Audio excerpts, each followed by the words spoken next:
Database creations పర్ఫెక్ట్‌గా ఉంటేనే power BI టూల్‌లో మీరు విజువలైజేషన్స్ కానీ, లేకపోతే అక్కడ చార్ట్స్ కానీ, అక్కడ నావిగేషన్ కానీ మీకు పర్ఫెక్ట్‌గా వస్తుంది.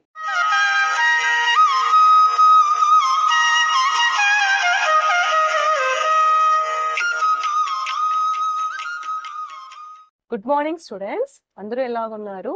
మన క్లాసెస్‌లో పవర్ బిఐ టూల్ చూసిన తర్వాత చాలా స్టూడెంట్స్ అడగడం ఏమంటే, మాకి మొత్తం రోడ్ మ్యాప్ ఫస్ట్ నుంచి చెప్తారా అనేసి అడగడం. నాన్న రోడ్ మ్యాప్ చెప్పాలి అనంటే, ఒక పక్క నేను ఎక్సెల్ చెప్పాలి, ఇంకో పక్క పైథాన్ చెప్పాలి. బికాస్ మన ఫస్ట్ వీడియో చూడండి ప్లేలిస్ట్‌లో what is Power BI, Power బిఐలో ఎలాంటి మోడల్స్ ఉన్నాయి ఇవన్నీ ఎక్స్‌ప్లెయిన్ చేశాను. ఇంకొకసారి మీకు చెప్తున్నాను ఈ వీడియోలో పవర్ బిఐ టూల్ మనం నేర్చుకున్న తర్వాత 2 మోడల్స్ వస్తాయి. ఒకటి మీరు డెవలపర్‌గా వెళ్ళొచ్చు. ఇంకొకటి అనలిస్ట్‌గా వెళ్ళొచ్చు. అనలిస్ట్ అనే వాళ్ళకి బీకామ్, ఎంబీఏ స్టూడెంట్స్‌కి అనలిస్ట్ మీరు ఎలిజిబుల్ అవుతారు. అదే పైథాన్ నేర్చుకొని BTech computer science students, BSc science స్టూడెంట్స్‌కి డెవలపర్‌గా ఎలిజిబుల్ అవుతారు. నెక్స్ట్ బీకామ్ స్టూడెంట్స్ నేర్చుకోవాల్సింది యాస్ ఎ అనలిస్ట్ ఫస్ట్ మీరు advanced Excel, SQL next Power BI tool ఇలా వస్తుంది. ఓకే. అదే మీరు డెవలపర్‌గా వెళ్ళాలనంటే Java, Python again coming to the power BI tool. Power BI టూల్‌కి ఇంత ఇంపార్టెన్స్ రావడానికి రీజన్ ఇదే. బోత్ అంటే అందరూ BCom students, BSc, BTech everyone can use the power BI tool. అదే దీని importance. Okay. But still many students asked about the advanced Excel. అందుకే ఇవాళ అడ్వాన్స్డ్ ఎక్సెల్ క్లాసెస్ స్టార్ట్ చేస్తున్నాను. ఓకే. టుడే డేటాబేస్ క్రియేషన్ చేయడం, window ఎలా use చేయాలి చేయడం ఇవన్నీ నేర్చుకుంటున్నాం. నేను వీడియో చేసేటప్పుడు కొన్ని టిప్స్ చెప్పాను. ట్యాబ్ యూజ్ చేయండి, స్పేస్ యూజ్ చేయండి, ఇక్కడ ఇలా క్లిక్ చేయండి అని. ఈ టిప్స్ యూజ్ చేసుకుంటా చేస్తే మీ డేటాబేస్ క్రియేషన్ చాలా ఎఫిషియెంట్‌గా, పర్ఫెక్ట్‌గా వస్తుంది. Okay. Now without any delay let us start the class. Let us learn the Excel. Excel నేర్చుకునే ముందు ఎక్సెల్ విండో ఎలా వర్క్ అవుతుందో చూద్దాం. సో ఫస్ట్ ఎక్సెల్ విండోని మీకు తెలుసుకోవాలి. ఎక్సెల్ విండోలో పైన మీకు కనిపించేది టైటిల్ బార్ అవుతుంది. Next one is the menu bar and next one is the tool bars. ఈ tool bars according to the menu bar change అవుతూ వస్తాయి. ఓకే. చూడండి ఇలా చేంజ్ అవుతూ ఉంటాయి. అది అకార్డింగ్ టు మన నెసెసిటీ మనం క్లిక్ చేసుకొని వాటిపైన వర్క్ చేసుకుంటాం. Okay. Today we're creating the database కాబట్టి డేటాబేస్ పైన కాన్సన్ట్రేట్ చేద్దాం. డేటాబేస్ చేసే ముందు ಇಲ್ಲಿ విండోస్ లో what are cells, what are rose తెలుసుకుందాం. ఏ, బి, సి, డి కనిపిస్తున్నాయి కదా, ఇవన్నిటిని కాలమ్స్ అంటాం. కాలమ్స్ ఎప్పుడూ కూడా డబ్ల్యూ వరకు, దట్ ఈస్ జెడ్ వరకు, డబ్ల్యూ ఎక్స్ వై జెడ్ ఇలా కంటిన్యూ అయిపోయి తర్వాత ఏబి, ఏసి ఇలా స్టార్ట్ అయి లాస్ట్ వన్ ఐవి ఉంటుంది. ఓకే. నెక్స్ట్ రోస్ తీసుకుంటే రోస్ 1 2 3 4 ఇలా స్టార్ట్ అయ్యి లాస్ట్ వన్ 6 5 5 3 6 అవుతుంది. Okay. Here in the XL A combination of column and రో ని సెల్ అంటాం. సో ఇక్కడ నేను క్లిక్ చేస్తే కర్సర్ హెచ్ అండ్ 6 యాక్టివేట్ అయింది కదా, సో H6 వర్క్ అవుతుంది. ఓకే. నెక్స్ట్ ఇది చూడండి E3. ఇక్కడ మీరు కర్సర్ పొజిషన్ ని సెల్ బేస్ మీద చూస్తాం. చూడండి G6, చూడండి D10. ఇది ఇంపార్టెంట్, మనకి కర్సర్ ఎక్కడ ఉంది, ఏ సెల్ లో ఉంది అని ఫైండ్ అవుట్ చేయడం చాలా ఇంపార్టెంట్. నెక్స్ట్ ఇక్కడ కనిపిస్తుందా D10, ఇది కర్సర్ ఇండికేట్ చేస్తుంది which is also called as name box. Next ఇక్కడ ఇది ఫార్ములా బార్ అంటాం. మన ఫార్ములాస్, మన క్యాలిక్యులేషన్స్ అన్ని కూడా ఇక్కడే రాసుకుంటాం. FX insert functions. ఫంక్షన్ ఏదైనా ఇన్సర్ట్ చేయాలంటే ఇది యూజ్ అవుతుంది. నెక్స్ట్ మనం అది ఫ్యూచర్ లో చూద్దాం. ఓకే. టుడే ఒక స్టూడెంట్ డేటాబేస్ మొత్తం క్రియేట్ చేయడానికి ట్రై చేద్దాం. స్టూడెంట్ డేటాబేస్ క్రియేట్ చేయాలంటే హెడ్డింగ్ నేను స్టూడెంట్ డేటాబేస్ అని రాయాలి. జనరల్ గా మీరు ఇక్కడ స్టూడెంట్ డేటాబేస్ అని ఇలా రాసుకుంటారు, కానీ దీనికన్నా ప్రెజెంటేషన్ అండ్ విజువలైజేషన్ చాలా ఇంపార్టెంట్ కాబట్టి మీకు ఒక మెథడ్ కరెక్ట్ గా చెప్తాను. Okay. So now we start the database creation. Database creation చేయడం ఎంత ఇంపార్టెంటో దాన్ని ఎఫెక్టివ్గా చేయడం కూడా అంత ఇంపార్టెంట్. ఓకే. సో టుడే మనం స్టూడెంట్ డేటాబేస్ క్రియేట్ చేస్తున్నాం. దానికోసం హెడ్డింగ్ క్రియేట్ చేయడానికి నేను ఇన్సర్ట్ వర్డ్ ఆర్ట్కి వెళ్ళాను. వర్డ్ ఆర్ట్లో మీకు నచ్చిన ఫార్మాట్ సెలెక్ట్ చేసుకోండి. నార్మల్‌గా టైప్ చేసినా కూడా వస్తుంది. కానీ ఈ వర్డ్ ఆర్ట్ యూజ్ చేసి చేశారు అనంటే చాలా ఎఫెక్టివ్‌గా వస్తుంది. ఇక్కడ టెక్స్ట్ టైప్ చేయండి. చిన్న చిన్న టిప్స్ యూజ్ చేయండి. అంటే స్టార్టింగ్ లెటర్ క్యాపిటల్ రాయడము, ఓకే. మధ్యలో స్పేస్ ఇవ్వడము. ఈ చిన్న టిప్స్‌తో మీ విజువలైజేషన్ చాలా నీట్‌గా ఉంటుంది. అందుకే ఎస్, డి క్యాప్స్ పెట్టాను.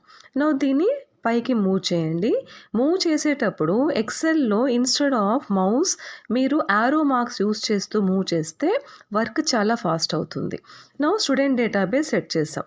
ఈ స్టూడెంట్ డేటాబేస్ అబ్జర్వ్ చేయండి. కంప్లీట్‌గా 4 రోస్ ఆక్యుపై చేసింది కదా! దీన్ని ఇలా డ్రాగ్ చేస్తే ఓన్లీ 1 రోకి సెట్ అయిపోతుంది. Okay. This is our heading. Now we will create the field names. Field name student database కోసం క్రియేట్ చేయడానికి డైరెక్ట్‌గా రాసినా కూడా అవుతుంది, కానీ ఒక చిన్న టిప్ చెప్తాను. అది చాలా ఎఫెక్టివ్‌గా కూడా ఉంటుంది. ఫర్ దట్ మీరు హోమ్‌కెళ్ళి హోమ్‌లో ఫార్మాట్ యాజ్ టేబుల్ అని ఉంటుంది. హోమ్ క్లిక్ చేసి format as table. Format as టేబుల్‌లో మీకు నచ్చిన ఫార్మాట్ సెలెక్ట్ చేసుకోండి. నౌ మీకు ఒక విండో ఓపెన్ అవుతుంది. ఈ విండోలో నెంబర్ ఆఫ్ రోస్ చెప్పాలి. So now for student database నేను student number, student name, course, 3 subjects, total, average ఇవి తీసుకుంటాను. నౌ సెలెక్ట్ చేద్దాం. ఇక్కడ నుంచి first one student number, student name సెకండ్ది, థర్డ్ది 3 సబ్జెక్ట్స్ 1, 2, 3, నెక్స్ట్ కోర్స్ ఒకటి, టోటల్, యావరేజ్. ఇలా సెలెక్ట్ చేసుకుంటే ఆటోమేటిక్గా సెల్స్ అందులోకి సెలెక్ట్ అయిపోతాయి. After that click on okay. Column 1, column 2, column 3 అని వచ్చేస్తాయి. ఓకే. ఇప్పుడు హెడ్డింగ్స్ రాద్దాం. కాలమ్ 1 క్లిక్ చేసి ఫార్ములా బార్లో దాన్ని డిలీట్ చేసిన తర్వాత హెడ్డింగ్ రాయొచ్చు. స్టూడెంట్ నెంబర్ అలా రాస్తున్నాను హెడ్డింగ్ నేను. నెక్స్ట్ సెల్కి వెళ్ళడానికి ట్యాబ్ ప్రెస్ చేయండి. ట్యాబ్ ప్రెస్ చేస్తూ వెళ్ళండి. మౌస్ పట్టి క్లిక్ చేయొద్దండి. ఎంటర్ చేయడానికి, డేటా వర్క్ అవ్వడానికి లేట్ అవుతుంది, అంతే, ఇంకేం లేదు. So student name. Next tab press చేసి subject 1. Next again tab press చేస్తున్నాను. సబ్జెక్ట్ 2. ఇలా ట్యాబ్ ప్రెస్ చేయడం వల్ల మన హ్యాండ్స్ ఫాస్ట్గా మూవ్ అయిపోయి డేటాని ఫాస్ట్గా ఎంటర్ చేస్తామన్నమాట. So now subject 3. Next subject 4 వద్దు, అవసరం లేదు. కోర్స్ రాద్దాం. Course, total, average. ఇలా మన ఫీల్డ్ నేమ్స్ అన్నీ క్రియేట్ చేసుకున్నాం. అబ్జర్వ్ చేయండి, ఇక్కడ స్టూడెంట్ నెంబర్ అనేది లోపలికి వెళ్ళిపోయింది కదా! అది క్లిక్ చేసి డ్రాగ్ చేసే బదులు మీకు ఇంకొక టిప్ చెప్తాను. మొత్తం సెల్స్ని సెలెక్ట్ చేసుకొని హోమ్లో ఫార్మాట్కి వెళ్ళాక అక్కడ ఆటోఫిట్ రో width, again click autofit width column, autofit column width, ఇది క్లిక్ చేయండి. ఆటోమేటిక్గా మొత్తం అంతా ఎట్ ఏ టైం సెట్ అయిపోతుంది. Okay. Now we will enter the data enter చేసేటప్పుడు కూడా ట్యాబ్ ప్రెస్ చేస్తూ డేటాను ఎంటర్ చేయండి. ఎవ్రీ సెల్ కోసం మౌస్ క్లిక్ చేయడము ఇలా చేయొద్దండి. మీరు అలా డేటా ఎంటర్ చేస్తుంటే ట్యాబ్ ప్రెస్ చేసి you will look like a professional అనమాట. సో చూడడానికి కూడా కరెక్ట్గా ఉంటుంది ఎక్కడైనా మనం వర్క్ చేసే చోట. ఇలా ట్యాబ్ ప్రెస్ చేస్తూ డేటానంతా ఎంటర్ చేసుకుందాం. ఓకే. డేటా ఎంటర్ చేసేటప్పుడు కూడా మినిమం ఒక 30 to 40 రికార్డ్స్ ఎంటర్ చేసుకుంటే మనం నెక్స్ట్ వర్క్ చేయడానికి కానీ లేదా నెక్స్ట్ మనం ఏమైనా ఇంప్లిమెంట్ చేయడానికి కానీ యూజ్ అవుతుంది. సో 30 to 40 రికార్డ్స్ వరకు ఎంటర్ చేయండి. నెక్స్ట్ థింగ్, డేటాని ఎప్పుడు కూడా క్రాస్గా, అంటే ఫస్ట్ డేటా అంతా ఎంటర్ చేసేద్దాం, టోటల్ యావరేజ్ మళ్ళీ క్యాలిక్యులేట్ చేద్దాం. అది ఎందుకో మీకు నెక్స్ట్ అర్థమవుతుంది. ఎప్పుడు ముందు డేటా ఎంటర్ చేశాక చూద్దాం, క్యాలిక్యులేషన్ పార్ట్ నెక్స్ట్ యూస్ చేద్దాం. Okay. So like this we will enter data. Minimum 30 to 40 records enter చేసుకుంటే నెక్స్ట్ మనం ఫార్ములాస్ యూజ్ చేసేటప్పుడు చాలా పర్ఫెక్ట్గా అయిపోతుంది. ఒక్క ఫార్ములా రాసామంటే ఎట్ ఏ టైం అన్ని సెల్స్కి యాక్టివేట్ అయిపోతాయి అన్నమాట. ఓకే. సో ఇలా నేను డేటాబేస్ ఎంటర్ చేసుకున్నాను. 10 రికార్డ్స్ తీసుకున్నాను. మీరు మినిమం 30-40 రికార్డ్స్ తీసుకుంటేనే మీకు అది కరెక్ట్గా వర్క్ అవుతుంది. ఓకే. ఇప్పుడు టోటల్ క్యాలిక్యులేట్ చేద్దాం. టోటల్ క్యాలిక్యులేట్ చేయడానికి ఫస్ట్ బేసిక్ మెథడ్ చెప్తున్నాను. = సెల్ యాడ్ చేయండి ప్లస్ ఇంకొక సెల్ యాడ్ చేయొచ్చు ప్లస్ ఇంకొక సెల్, ఇలా యాడ్ చేసి టోటల్ క్యాలిక్యులేషన్ చేయొచ్చు. చూడండి, నేను ఒక సెల్కి క్యాలిక్యులేట్ చేస్తే అన్ని ఆటోమేటిక్గా వచ్చేసాయి కదా! అందుకనే డేటాబేస్ ఫస్ట్ అంతా ఎంటర్ చేసి తర్వాత క్యాలిక్యులేషన్స్ కోసం వెళ్ళాలి. ఓకే. ఇది first method, basic method. Instead of that మనం ఒక ఫంక్షన్ కూడా వాడుతూ చేయొచ్చు, అది చూపిస్తున్నాను. సమ్ కి = సమ్ అనే ఫంక్షన్ రాస్తున్నాం. సమ్ బ్రాకెట్ స్టార్ట్ చేయండి. ఈ 3 ఏవైతే యాడ్ చేయాలో ఆ 3 యాడ్ చేసుకొని బ్రాకెట్ క్లోజ్ చేయండి.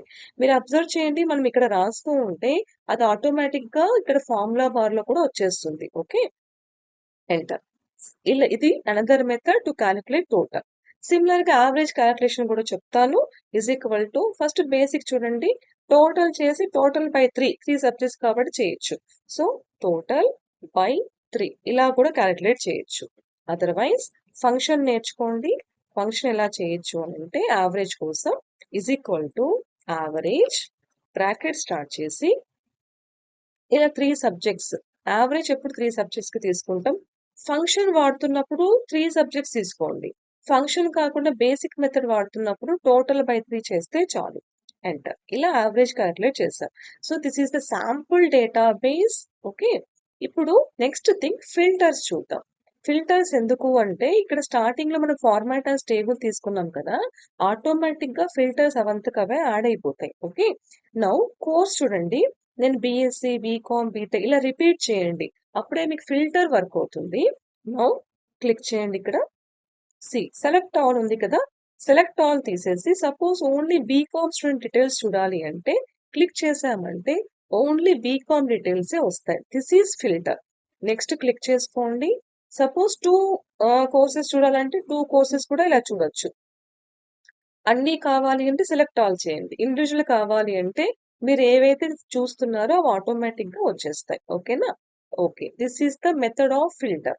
నెక్స్ట్ ఇలా చేసాము. ఇంకొంచెం దీన్ని ఎఫెక్టివ్‌గా చేయాలి అనంటే ఇప్పుడు ఇది చూడండి సెంటర్‌కి లేదు. సెలెక్ట్ కంప్లీట్ కాలమ్, సింపుల్‌గా అలైన్‌మెంట్ సెంటర్ చేసేసుకోండి. ఇవన్నీ ఫార్మాటింగ్ అన్నమాట. ఇంకా మన ప్రెజెంటేషన్ బాగా కనిపించడానికి. ఇలా క్లిక్ చేసుకొని సెంటర్ చేయండి. లేదు కామన్‌గా చేస్తున్నాము అనుకోండి, మొత్తం మనం ఏదో రికార్డ్స్ ఉన్నాయో అవన్నీ సెలెక్ట్ చేసుకొని సెంటర్ చేయొచ్చు. నెక్స్ట్ ఫార్మాట్ మార్చాలి అనుకుంటే ఏదైనా ఫార్మాట్ కూడా చేంజ్ చేసుకోవచ్చు. కలర్ ఏదైనా చేంజ్ చేయాలి అనంటే కలర్ కూడా ఇలా చేంజ్ చేసుకోవచ్చు. మనకు బేసికల్ నీడ్స్. జస్ట్ ప్రెజెంటేషన్ ఇదంతా. సపోజ్ సైజ్ పెంచాలి అనంటే సైజ్ పెంచేసుకోండి. సైజ్ పెంచి ఇప్పుడు చూడండి ఇది మళ్ళీ ఉంది కదా! ఇలాగే సెలక్షన్‌లో పెట్టుకొని కంఫర్ట్ ఫార్మాట్‌లో auto fit height and auto fit column width కూడా పెట్టినారంటే ఒక్కసారి డేటాబేస్ అంతా ఇలా సెట్ అవుతుంది. So, this is the way to create one database. We will discuss another topic in next class.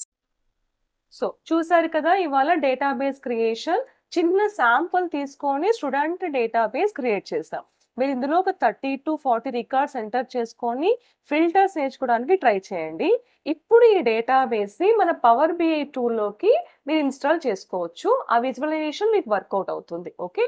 Still you have to learn more. Class by class ఇంకా ఎక్కువ explain చేస్తాను. Okay. I hope you learned something from this video. If you learned something from this video, please like, share and subscribe. Thank you.